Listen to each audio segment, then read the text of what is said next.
comentar com vocês neste vídeo sobre este impasse aí, né?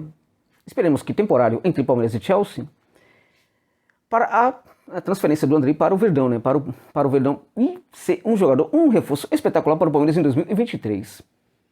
Tem um problema aí, né? Ele se configura no fato de que o Chelsea quer que o Palmeiras libere o jogador no meio do ano para o Mundial Sub-20 da categoria, né? E o Palmeiras não deseja fazê-lo. Então aí tem um impasse aí que precisa ser resolvido.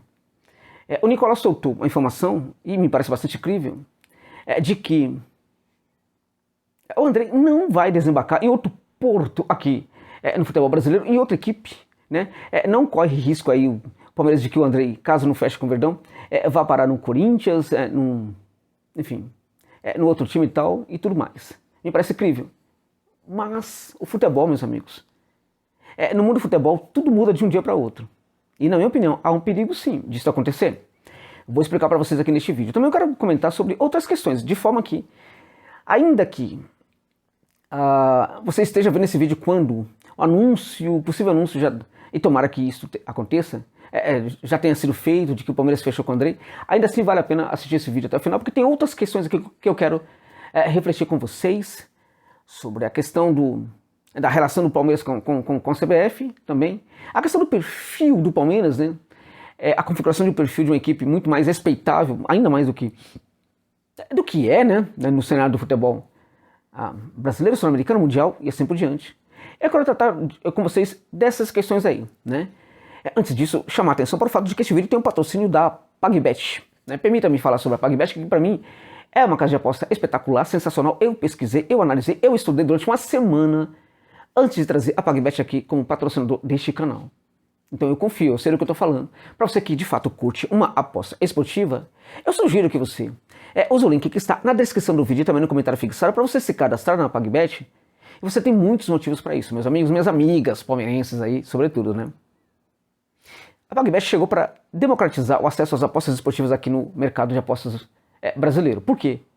Porque você pode depositar apenas R$1 e a partir de R$1 você já pode também fazer a sua fezinha. É impressionante, R$1. Apenas R$1 você já pode fazer a sua fezinha. Mas eu tenho muito dinheiro. Também, você é muito bem-vindo na PagBet, por quê? Porque ela vai te tratar como um consumidor de verdade, não como um mero apostador qualquer, né?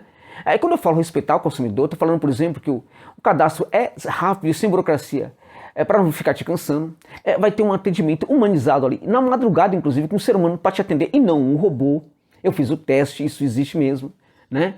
E também o fato, gente, que você pode depositar e sacar por Pix, para facilitar muito o processo. E você pode depositar qualquer valor a partir de R$1, como eu disse, mas você também pode sacar qualquer valor mínimo. Qualquer valor mínimo você pode sacar também. Isso não existe em muitas casas de aposta por aí, tá? Aqui tem um valor mínimo lá para sacar. Aqui não.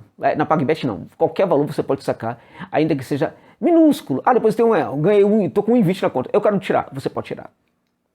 Tá? Mas se eu ganhar um dinheirão, assim, 10 mil, ganhei 10 mil, R$10.000, o que eu faço? Você pode pedir depósito. Não vai ficar te enrolando também, como algumas fazem. Não vai ficar te pedindo mais documentos, aquela coisa toda, sabe? Não vai. Tem gente que demora 2 meses, 3 meses para receber um bom dinheiro quando o volume é alto, né? Não vai ter isso na PagBet, tá? E de quebra, gente, vamos pensar nesses jogos aí que vai ter nesse dia de hoje, tem muito jogo legal, da Champions League. Você quer uma dica? Vencedora, Napoli contra o Eintracht Frankfurt, lá na cancha do time alemão. Para mim é empate a vitória do Napoli. Isso é aposta segura, porque se você for doidão, você coloca a vitória do Napoli. E o Napoli não vai perder esse jogo, tá?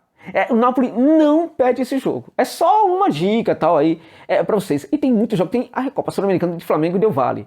Aproveita, faz o cadastro lá na PagBet, já coloca lá R$1, R$2 para você sentir a atmosfera da casa de aposta, né? Você vai perceber que eu tô falando é correto e aí você vai curtir muito e vai ganhar muito com isso aí, tá bom, gente? Dessa força lá de quebra, você vai dar uma força aqui. Quando você faz o cadastro, deposita um valor mínimo lá que seja. Você tá falando pros caras que vale a pena investir aqui neste canal do Josa Novales, tá bom, meus amigos, minhas amigas? Palmeirenses, né? Todos felizes aí, né? Mais ou menos. Porque o torcedor do Verdão é um torcedor muito crítico. E tá sempre aí preocupado com a questão de reforços, né? E tudo mais. Por certo que tem alguns que estão de barriga cheia, mas estão felizes e não querem nem saber se não chega mais reforço, não sei o que tal.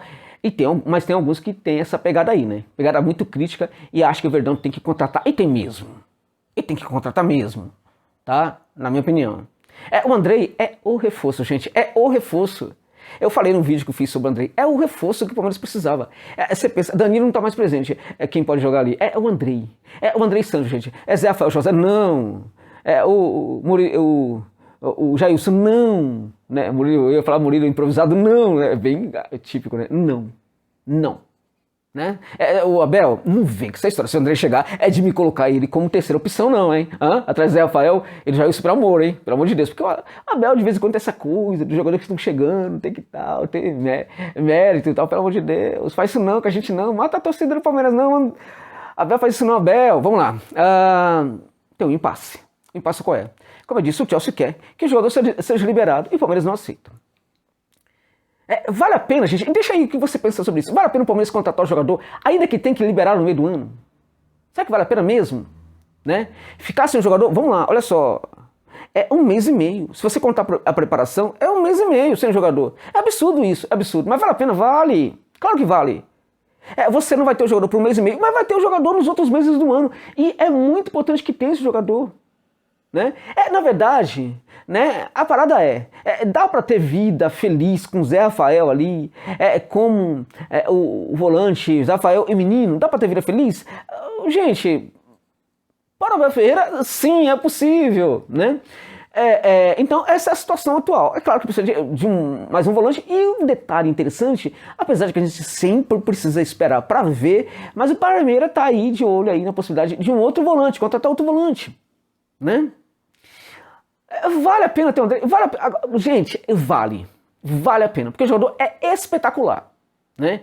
Mas tem essa parada aí do tal do precedente, que se você libera o Andrei, você pode, por exemplo, ter de liberar outros jogadores. Acho que uma coisa e a outra coisa é bem diversa. É outra coisa, é isso mesmo, é outra coisa. Uma coisa, outra coisa é outra coisa.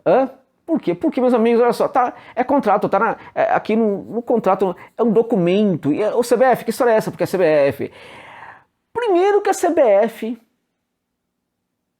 vai forçar muita barra para o Palmeiras liberar mesmo o Andrei Santos, né? Caso ele esteja aqui no Brasil. Porque esse jogador, ele é uma espécie de alma da seleção sub-20, gente. O Andrei na seleção. Tira o Andrei dali. Meus amigos... É o capitão, é o líder, é o cara tal. E é um jogador, por exemplo, que sem ele, você pode colocar os jogadores, vamos lá, até melhores do que ele supostamente. Coloca lá o Hendrick e tal, talvez não seja a mesma coisa. Estamos falando de um jogador, né, que quando estava na segunda divisão do Vasco da Gama, ele não tinha lá, um Nenê, não precisava, e outros veteranos, chegar pro cara e falar assim, calma aí, garoto, calma, baixa a bola, tal, não sei o quê. Não, era ele que falava isso pros jogadores. Olha esse monstrengo que é esse Andrei Santos, né? Então a CBF sabe que a seleção pede muito cedo e vai forçar muita barra. Mas a CBF também quer outros jogadores do Palmeiras, hein? Dois aí que a CBF provavelmente vai querer que o Palmeiras libere é o Giovani e também o Hendrick. E se o Palmeiras libera o Andrei, qual é o risco da CBF fazer essa chantagem aí? Liberou o jogador ali, agora tem que liberar também aqui o Giovani e o Hendrick, né? E aí que eu falo que uma coisa é uma coisa e outra coisa é outra coisa, né? É porque tá no contrato, é outra parada diferente aqui. E segundo, o Palmeiras tem que pegar e bater o pé em relação ao CBF. O que a CBF pede pro Palmeiras não é nada. Não é nada, gente. Nada vezes nada igual a nada. É o que a CBF perto do Palmeiras, né? A CBF precisa do Palmeiras para viver, gente, para existir. Ok? E o contrário não. O Palmeiras pode viver perfeitamente sem CBF. Pode ter chantagem da CBF, pode ter pressão e tal. Bata o pé contra isso. O Palmeiras tem estatura como clube pra bater o pé contra... Mas o Anderson Barros... tem, né? Tem isso aí também, né? Tem essa parada aí também, tem tal. Mas a questão, o Palmeiras não se explica pelo Anderson Barros. O Palmeiras não se define pelo Anderson Barros como clube, inclusive como força de clube, não se define mesmo pela Leila Pereira. O Palmeiras é uma instituição de futebol, né, que criou nesse processo de reconstrução certas instituições internas que fortalecem o clube hoje.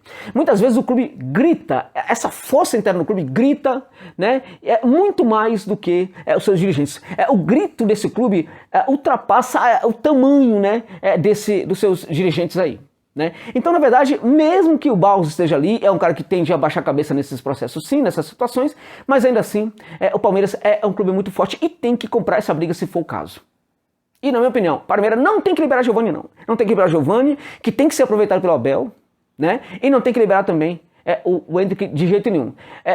Mas aí, como é que o Palmeiras poderia... O Palmeiras tem que entrar em contato com o Chelsea, gente. Tudo bem, a gente vale a pena ficar com ele, ficar sem ele durante um mês e meio, mas o que alguém troca? O Palmeiras, por exemplo, pode exigir do Chelsea que o Chelsea arque completamente com esse salário de 1 milhão, provavelmente 1 milhão, durante esse tempo aí, né? Ou uma outra condição ali. Dá pra negociar, ceder um pouquinho, em prol do desejo de ficar com o jogador, porque... E aí que tá o perigo. Por que eu acho que o Palmeiras tem que fazer isso? Que ele corre o risco sim de parar no adversário. Gente, o Corinthians tem uma boa relação com o Chelsea. O Palmeiras foi escolhido porque o Palmeiras é um grande clube de futebol hoje, brasileiro, sul-americano, latino-americano, e vamos combinar, sempre foi um dos maiores do mundo. É muito competitivo e está na Libertadores. Mas a despeito de tudo isso, o fato de estar na Libertadores é que fez com que o Chelsea escolhesse o Palmeiras, né? Porque aí o jogador vai realmente ganhar muito mais competitividade, perfil muito mais competitivo e protagonista mais do que tem, exatamente. Numa Copa Libertadores de América, que é a mesma lógica que faz com que o Chelsea queira o jogador no Mundial Sub-20 da categoria. O Chelsea não quer negociar o jogador, o Chelsea já tem o jogador, o Chelsea quer apenas que o jogador ganhe perfil. Então, evidentemente, como disse o Nicole, eu acho bem incrível que o Chelsea não tem interesse em colocá-lo tal. Eu acho que sim. Mas quando um clube brasileiro que está na Libertadores se movimentar em prol dessa contratação, pode mudar esse jogo aí. Um Internacional, um Atlético Mineiro, um Flamengo e um Corinthians. E o Corinthians é o perigo, né? Porque o Corinthians tem boa relação com o Chelsea até hoje, mesmo com os donos atuais do Chelsea. Porque o Corinthians tem um intermédio aí, né? Um intermediário aí, na verdade, um cara que cria essas relações, que é o Kia Iorabisha, né? O Kia, na verdade, pode facilitar a vinda do Andrei para o Parque São Jorge, sim, caso ele não acerte com o Palmeiras. E este é o perigo. Então, se você pensar nisso, que o Palmeiras esteve perto de contratar o Andrei, e de repente ele parou no Corinthians, né?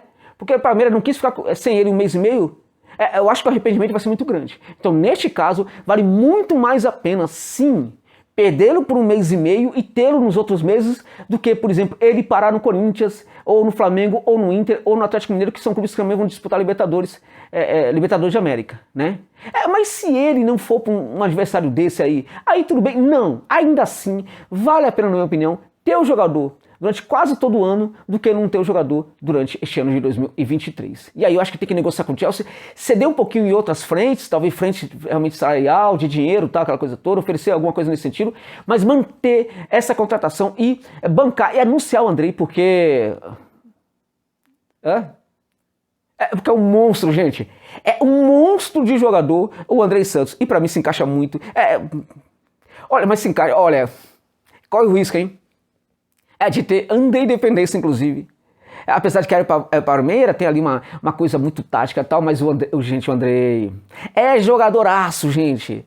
Vai cair na graça do torcedor e da torcedora do Verdão rapidamente. Então o Palmeiras tem que fazer de tudo para ter esse jogador, ainda que tenha que perder durante um mês e meio para o Mundial da categoria Sub-20. Tá bom, gente? É isso.